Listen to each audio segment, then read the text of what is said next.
The Supplemental Nutrition Assistance Program, better known as SNAP, is a federal program to help low-income families and individuals purchase food using EBT cards in authorized stores. What's going on, guys? Josh Baldwin here from Mad Money Millennial, bringing you the latest news and most straightforward information out there. Now let's get into this update on SNAP emergency allotments for the month of April. Now for many, the SNAP benefits provide an essential help in a time of crisis, especially with inflation set to increase further, according to financial projections by central banks.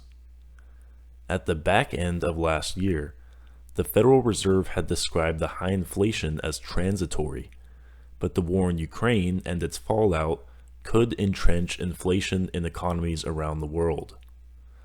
So for those involved in the financial markets, it's becoming not only a poor investment to invest in domestic assets, but foreign assets are also slipping. Putting that aside, applying for SNAP benefits is not the most pleasurable or easy process in 2022. There is no central website for applications, so if you are without a phone, you are pretty much out of luck. And I sure haven't seen a payphone around these days. So let's first answer the question of how you can apply for SNAP benefits.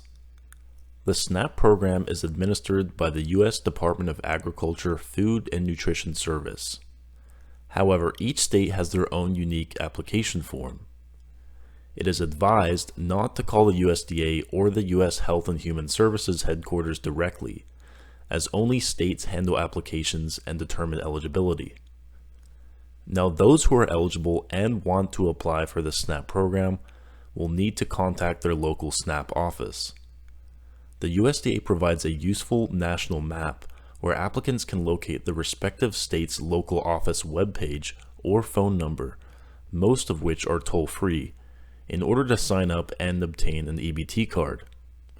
Contact information for local offices can also be found in the telephone book in the state or local government pages.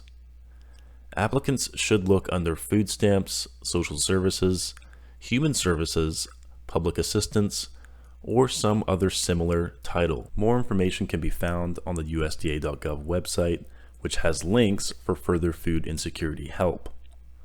Next question we will answer is who is eligible and how much could you receive?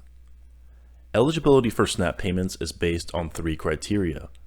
Claimants must have their maximum gross monthly income at or under 130% of the federal poverty level. To receive SNAP payments, most claimants may not exceed $2,250 in countable resources or money stored in bank accounts. And lastly, claimants must also be available to work. According to USDA data as of January 7, 2022, SNAP paid on average $243.42 per person and $460.64 per household. So for families of 4 people living in the 48 contiguous U.S. states, including the District of Columbia, the maximum allocation for the year will be $835. In other news, in certain counties in Florida, such as Escambia, residents are reporting delays in getting their SNAP benefits approved. One Pensacola mother had to go nearly a month without her SNAP benefits.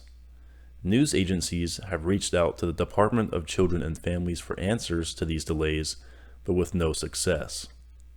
Some agents are reportedly providing callers with fake promises of expediting the money within 3 days, but no signs of follow-through.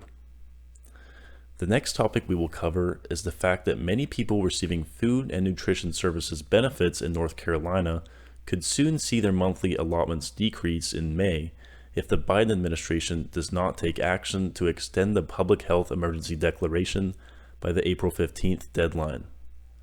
The benefits were increased under the Families First Coronavirus Response Act, which allowed states like North Carolina to waive certain eligibility requirements and give households the maximum amount for their household size, even if their income might traditionally qualify them for fewer FNS dollars during the COVID-19 pandemic. However, states can only waive those requirements if both the federal government and the state have an emergency or disaster declaration in place. If the Biden administration does not extend the federal public health emergency declaration by April 15th, those extra FNS dollars could disappear beginning in May, according to a spokesperson for the North Carolina Department of Health and Human Services. However, the spokesperson said the department believed an extension was likely, and though the extra FNS benefits were not meant to be permanent, the department would work to provide them for as long as allowable.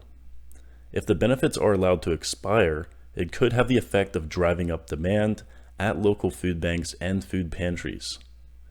Tina Postel, executive director of the Charlotte-based Loaves and Fishes Food Pantry Network, said she believed demand could rise 5 to 7% if the benefits expired.